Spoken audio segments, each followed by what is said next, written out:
सभी को जय सिया राम। रामचरितमानस जैसे यार। जैसे। का हम लोग जो अध्ययन पारायण है उसको पूरा कर चुके हैं और अब हम लोग चर्चा कर रहे हैं। ज्यादातर चर्चा उत्तरकांड को लेकर ही कर रहे हैं। तो दीपा ने एक प्रश्न प्रश्न कहें या जिज्ञासा कहें, जो भी आप लोग को उचित लगता हो, कि भेद भक्ति क्या है, या भेद भक्ति के बारे में समझा दीजिए। ऐसा ही प्रश्न, ऐसा ही आप जानना चाहती हैं ना दीपा जी? ठीक। तो देखिए, जी जी। हाँ ठीक है। बहुत सुंदर बात पूछी है आपने। इस बहाने हम लोगों को थोड़ा भक्ति की चर्चा करने का अवसर मिल रहा है। तो सबसे पहले तो हमें समझना होगा कि भक्ति क्या है ना? सब लोग समझ रहे हैं कि भक्ति क्या है। प्रेम की एक अवस्था भक्ति है, जहां पर हम लोग ने पहले भी इस बात का जिक्र किया है कि जब प्रेम उत्पन्न होता है, प्रीति उत्पन्न होती है, तो वहां पर हमें देखना है हम कैसे जाने कि ये केवल प्रेम है या भक्ति है। तो अगर उस प्रेम में आसक्ति है तो वो प्रेम है, और अगर उस प्रेम के साथ विरक्ति है तो वो भक्ति है।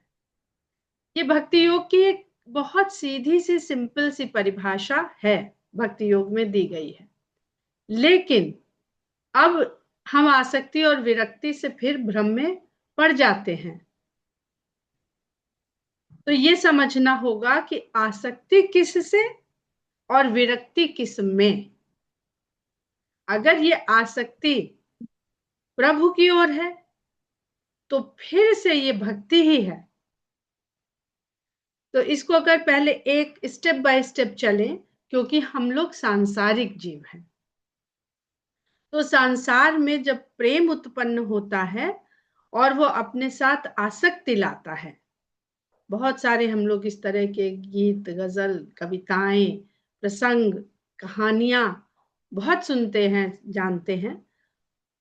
तो अगर संसार यानी भौतिक वस्तु से आसक्ति हो रही है तो वो प्रेम है, उसमें बुराई कोई नहीं, वो प्रेम है। और कहीं मन ना लगना, ये भी तो प्रेम में ही होता है, तो ये तो विरक्ति का भाव है, कहीं मन नहीं लगता। तो अब ये जो कहाँ मन लग रहा है और कहाँ नहीं मन लग रहा है, तो आसक्ति और विरक्ति ये बहुत महत्वपूर्ण है कि वो कहना पड़ेगा ऑब्जेक्ट क्या है, वस्तु क्या है। हालांकि भगवान को हम वस्तु और ऑब्जेक्ट कतई नहीं कह सकते हैं, पर समझने के लिए व्यक्ति कह लेते हैं, व्यक्ति भी नहीं कह सकते भगवान को। तो यदि हमारी जो प्रेम की भावना है वो हमें संसार से थोड़ा सा विरक्त कर रही है, थोड़ा सा, बहुत हल्का हल्का, तो हम जाने कि हम भक्ति के मार्ग पर हैं।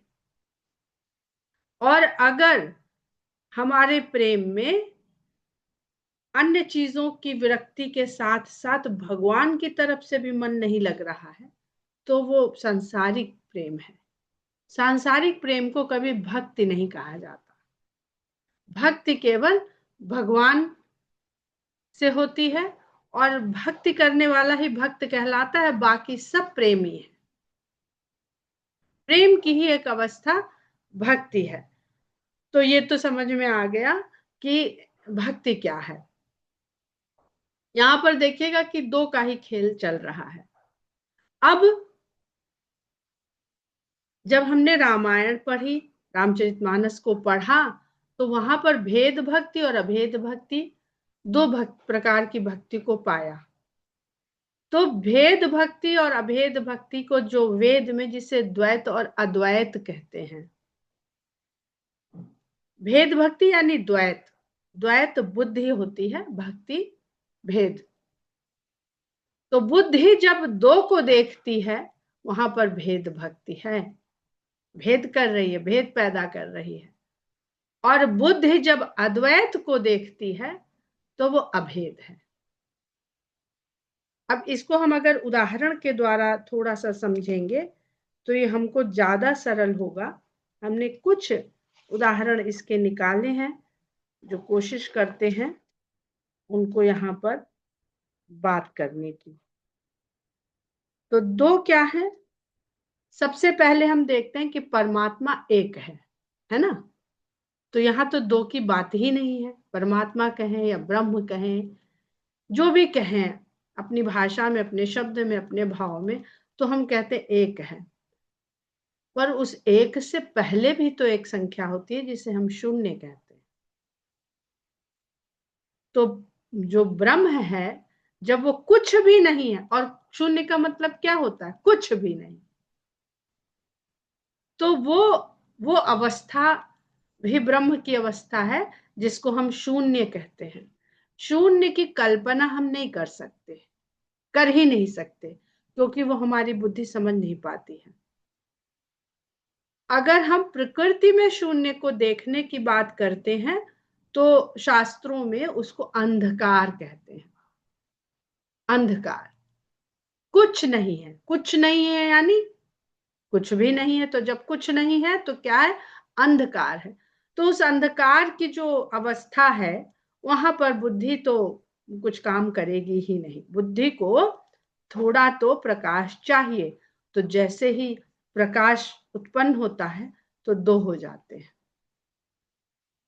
अब यहां से जो दो चलते हैं तो अलग अलग शास्त्रों में अलग अलग मत के अनुसार विद्वानों ने, भक्तों ने, संतों ने, वेद ने इसको कहा है। ये बार बार गोस्वामी जी भी कहते हैं। हम लोग को जो जिस भाषा में, जिन शब्दों में समझ में आए, हम उनमें बात करने का प्रयास करेंगे। तो परमात्मा को हम पढ़ते हैं पुरुष और प्रकृति में दो होता है। और परम ब्रह्म को अगर हम पढ़ते हैं तो ब्रह्म और आदिशक्ति में दो होता है। तो ये दो हो तो रहे हैं, पर वास्तव में ये दो हैं नहीं, ये एक ही है। इसको हम अभी माता सीता और राम के द्वारा आरंभ में भी कथा में है और बीच बीच में भी आता ही रहता है। तो ब्रह्म और माया का ही शब्द अगर हम लेके चलते हैं खाली, तो एक होते हुए भी दो दिखते हैं, जैसे राम और सीता। अब राम एक ही है, राम एक ही है, तो राम को ले लेते हैं।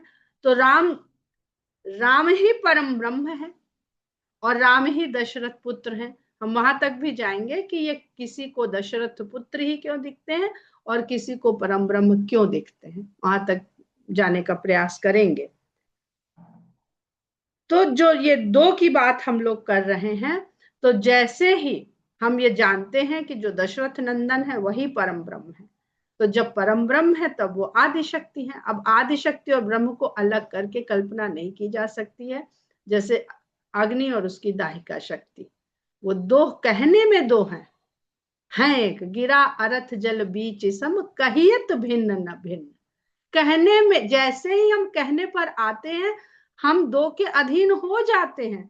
भाव और वाणी, लाख भाव हम लिए बैठे रहे, लेकिन जब तक उस भाव को वाणी नहीं देंगे तो कह नहीं पाएंगे। तो कहना निर्भर हो गया ना दो पर। यानी भेद भक्ति ये मानती है कि भगवान और है, भक्त और है, एक नहीं है। अब ये बताता कौन है? ये बताता है गुरु। अब यहाँ पर दीपा भेद और अभेद से इसको समझती चलिएगा कि क्यों भेद भक्ति को स्थापित किया है गोस्वामी जी ने, या काकभूषुंडी जी क्यों पीछे पड़े थे कि हमें तो भेद भक्ति बताइए, हमको न बताइए ये अद्वैतवाद। तो गुरु और शिष्य अगर एक ही है तो गुरु और शिष्य में भेद नहीं होना चाहिए, पर भेद है। शिष्य को वो ज्ञान नहीं है जो गुरु को है, तो यहां भी भेद है। अगर शिष्य कह दे कि अब गुरु जी आपकी कोई आवश्यकता नहीं है, जो आप हैं हम भी वही हो गए, तो यहाँ पे क्या आ गया? स्वरचित, स्व उत्पन्न अहंकार, जो बुद्धि के साथ ही तुरंत बुद्धि उत्पन्न हुई, उसके साथ ही अहंकार का जन्म हुआ है। हम लोग वहां पर नहीं जाएंगे, नहीं बहुत इस विषय से दूर चले जाएंगे।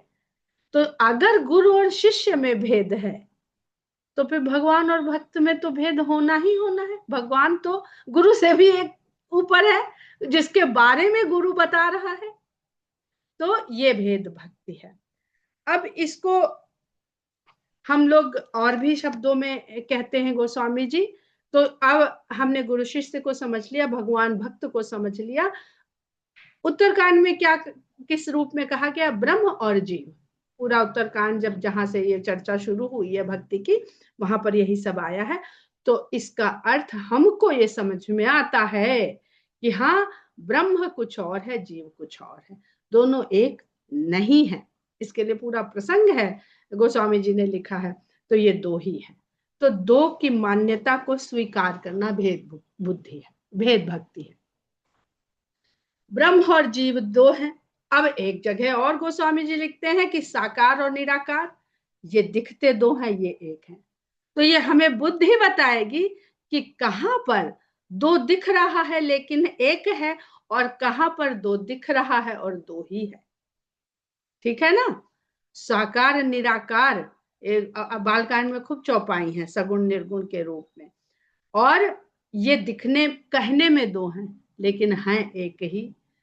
सगुण निर्गुण कहने में दो हैं, व्याख्या करने में दो हैं, पर हैं एक ही।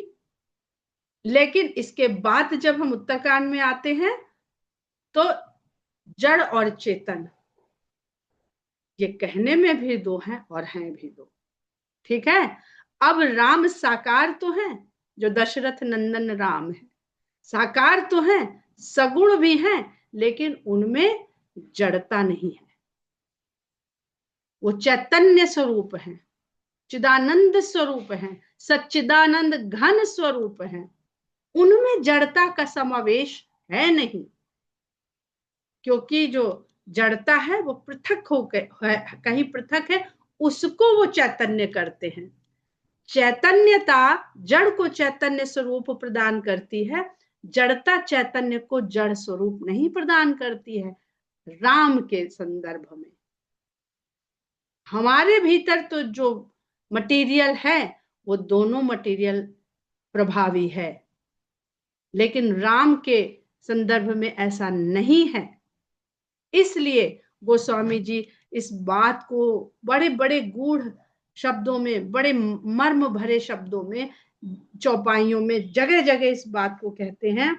तो अब भक्ति को भी दो प्रकार की बताते हैं गोस्वामी जी, भेद भक्ति और अभेद भक्ति। अब अभेद भक्ति का एक उदाहरण हम लोग लेते हैं कि नमक का पुतला बनाया गया, तो नमक क्या है? जड़ तत्व है। ठीक है? लेकिन वो कूदा जा करके चैतन्य चिदानंद आनंद स्वरूप समुद्र में, तो घुल के वो नमक का उसी में मिल गया और वही हो गया। तो अब उसका अस्तित्व अलग रहा नहीं, तो वो भक्ति कैसे करे, वो प्रीति कैसे करे? अब तो वो स्वयं पूजनीय हो गया ना। अब इसको हम लोग थोड़ा सा समझते हैं सीता प्रसंग के द्वारा। जो पुष्प वाटिका में गोस्वामी जी ने राम सीता के प्रथम मिलन का, प्रथम दर्शन का जो प्रसंग लिखा है, वो इसी भेद भक्ति को बताने का प्रयास किया है। कहते हैं कि सीता जी ने जब राम को लता की ओट से निकलते हुए देखा और रामचंद्र जी ने सीता जी के नुपुर को सुना, तो देखने की आवश्यकता किसको है? प्रकृति को, सीता को। देख के क्या देखा? सौंदर्य देखा। सौंदर्य देख, अभी तो कुछ नहीं जानती ना उनके बारे में, तो पहला आकर्षण क्या हुआ? राम के सौंदर्य, सौंदर्य का दर्शन, और उससे उनके हृदय में उपजी प्रीति। तो भेद भक्ति समझ में आ रही है कि प्रीति उत्पन्न करने के लिए देखना आवश्यक है, और देखने के लिए सुंदर होगा तभी प्रीति उत्पन्न होगी। किसी विभत्स वस्तु से साधारण जीव को प्रीति नहीं होगी। जो शंकर भगवान के गण हैं, शंकर के जैसे कृपा है, उनको तो इसका भी भेद समाप्त हो जाता है। तो सीता जी सौंदर्य का दर्शन करती हैं, उस सौंदर्य के दर्शन से उनके मन में प्रीति उपजती है, पर उस प्रीति के उपजने पर वो जानती हैं कि वो पिता के अधीन है और पिता के प्रण के अधीन है ना। तो ये जो देह है ये किसी ना किसी के अधीन तो है। यहाँ पर हम नारी मुक्ति की बात को अगर हम समझ मान लेंगे तो फिर हम भ्रमित हो जाएंगे।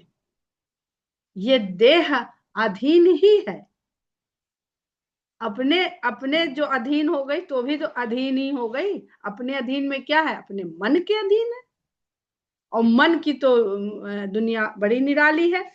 तो फिर वो क्या करती हैं, माता गौरी के पास जाती है।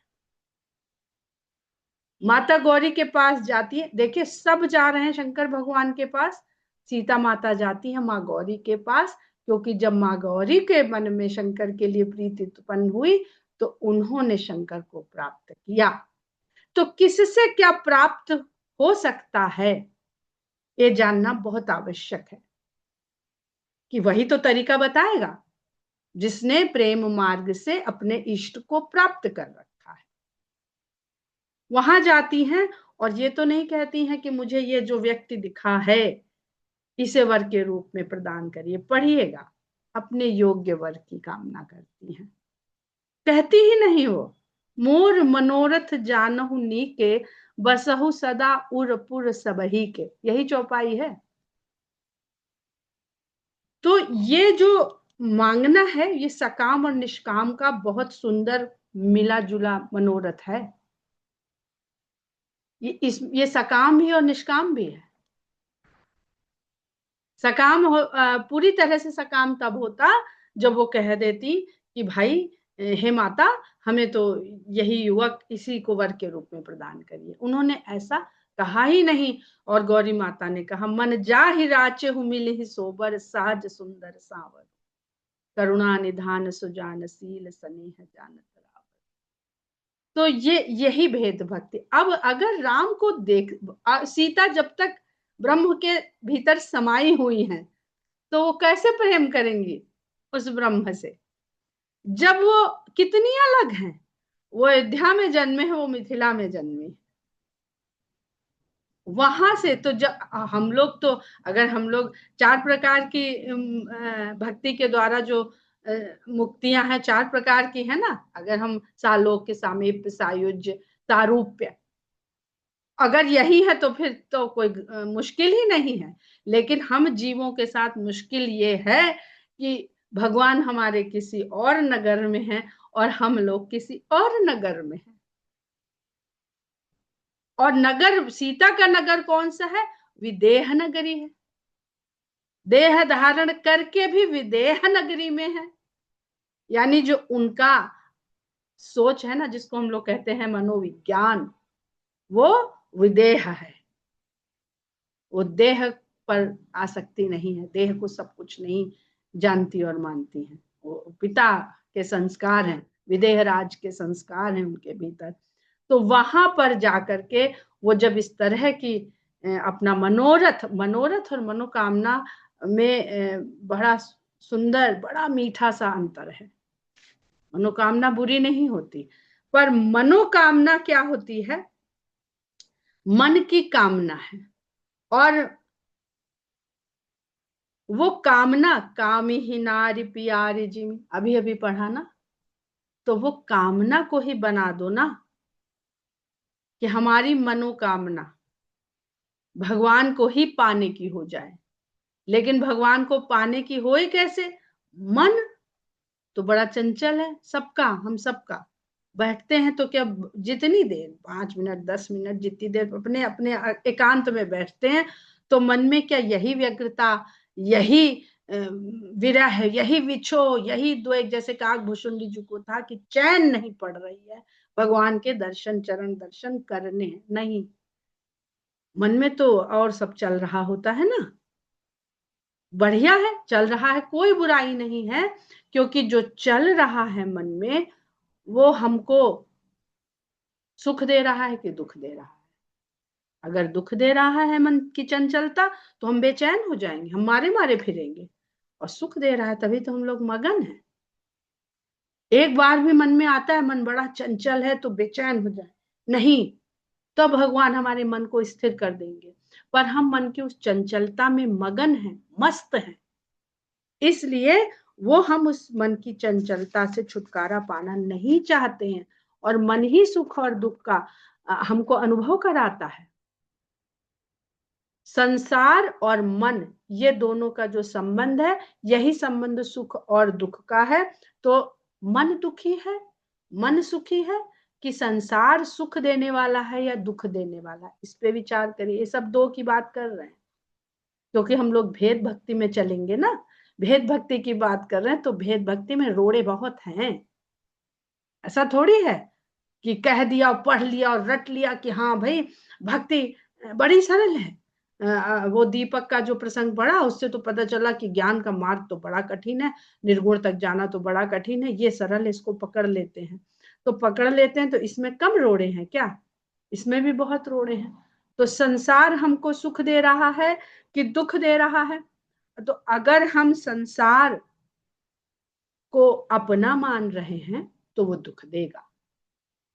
अगर हम संसार को सीताराम मैं सब जग जाने, ये चौपाई पढ़ देना सरल है, लेकिन सिया राम मैं सब जग जाने, उस दिन से संसार हमारे लिए दुखद रह ही नहीं जाएगा, क्योंकि हमें तो सीता और राम से प्रेम है, भक्ति है, और प्रेम और भक्ति सदा ही सुख देते। तो इसके अलावा एक और इस प्रसंग को स्पष्ट करता है, जिसको हम लोग कहते हैं,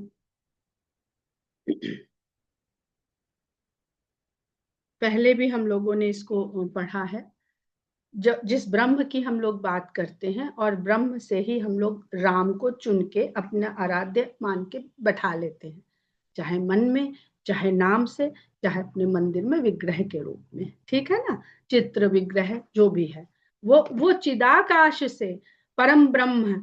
तो उसका थोड़ा सा जो आप लोग पढ़िए, ये अध्यात्म रामायण में इसका बड़ा सुंदर वर्णन है, सुंदर से ज्यादा कठिन, उसमें बहुत रस तो नहीं है।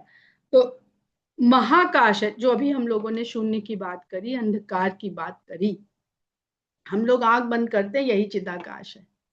आंख बंद करते ही जो दिखता है, ये इंद्री बंद हो गई ना, तो अब जो दिख रहा है वो चित्त देख रहा है केवल हमारा।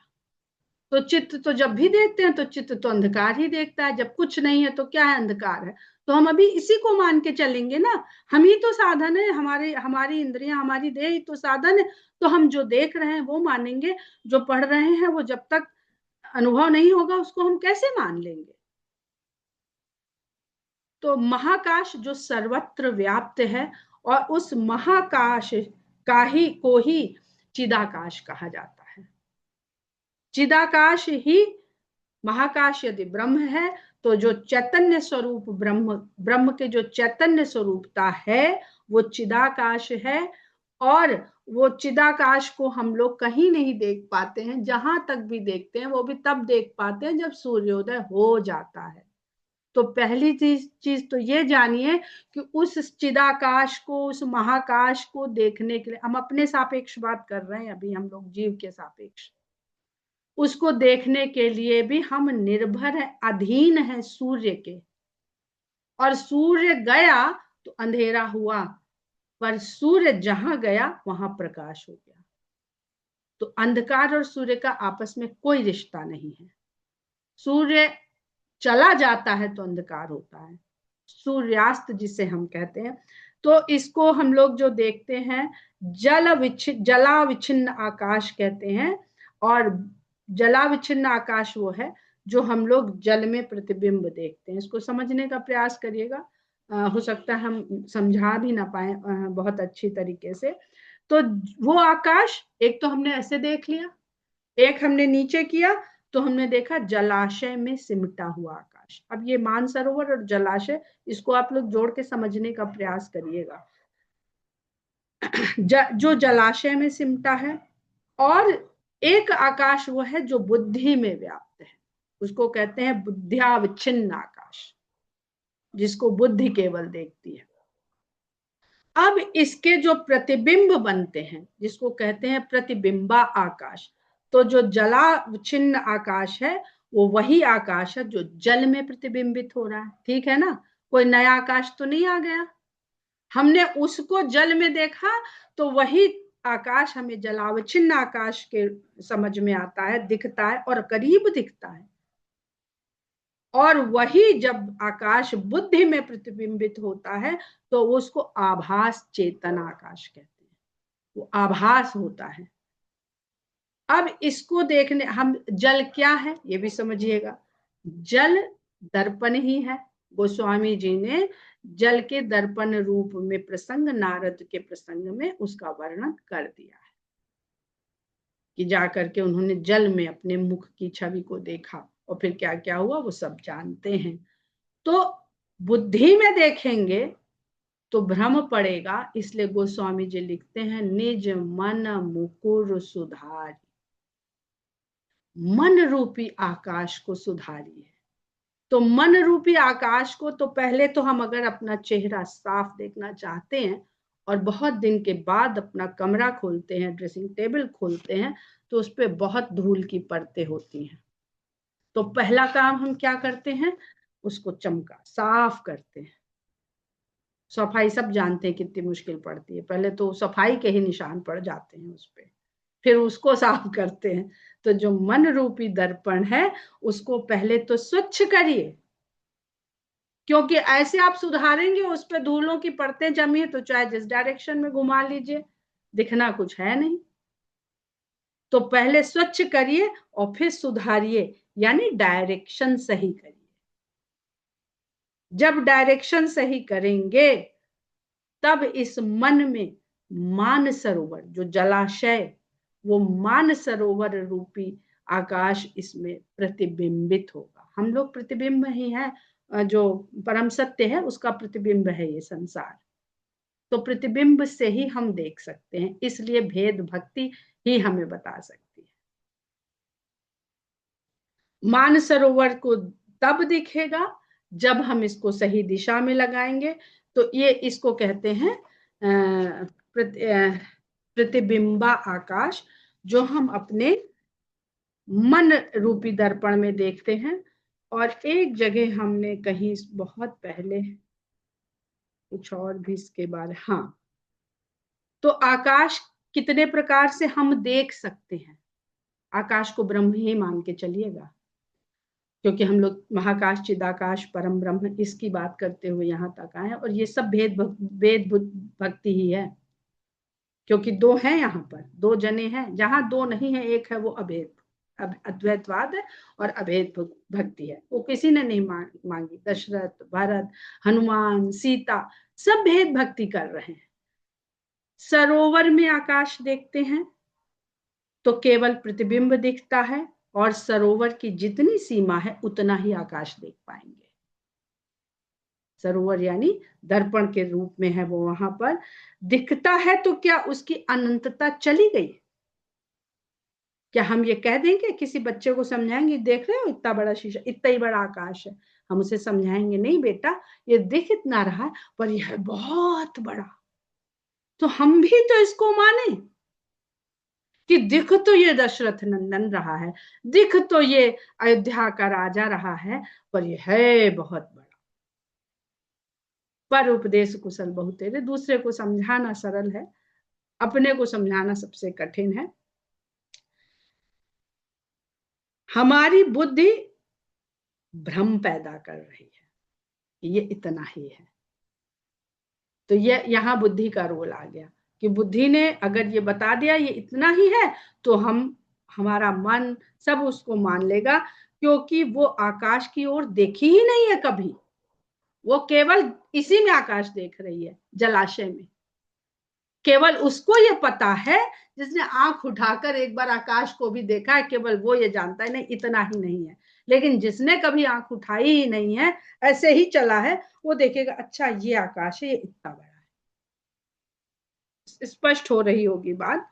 तो और ये बुद्धि का भ्रम क्यों है? क्योंकि वो आकाश की ओर नहीं सरोवर की ओर ही देख रही है, तो उसे आकाश सरोवर के बराबर ही देख रहा है, ऐसे ही किसी किसी को राम केवल दशरथ के पुत्र या अयोध्या के राजा दिखते हैं, और किसी किसी को राम परम ब्रह्म, परम पिता, परमात्मा, सबसे सब भी सम्मिलित है और उनके बाद भी वो रहते हैं, वो दिखते हैं।